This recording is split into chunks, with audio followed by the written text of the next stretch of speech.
Replacing the marker lamp bulbs in this Subaru Crosstrek is pretty easy. Let me show you how it's done. Open the rear hatch. Use a flathead screwdriver to pop these tabs off, revealing the bolts beneath them.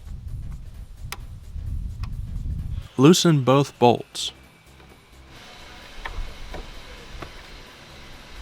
The light assembly then slides away from the car in this manner.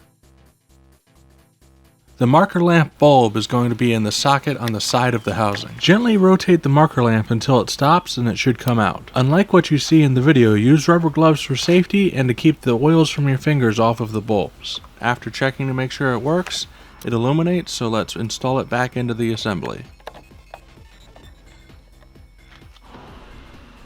To reattach the light assembly, take note of these locating pins and where they need to go on the light. Slide the light into those pins, making sure it lines up with both of them. There's also a third pin on the light assembly itself that goes into the car body.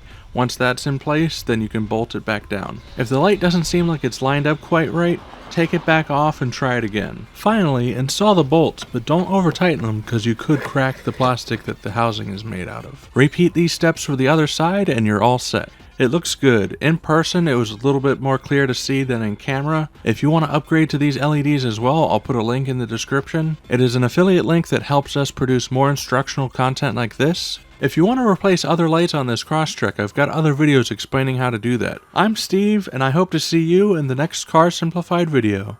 Thanks for watching.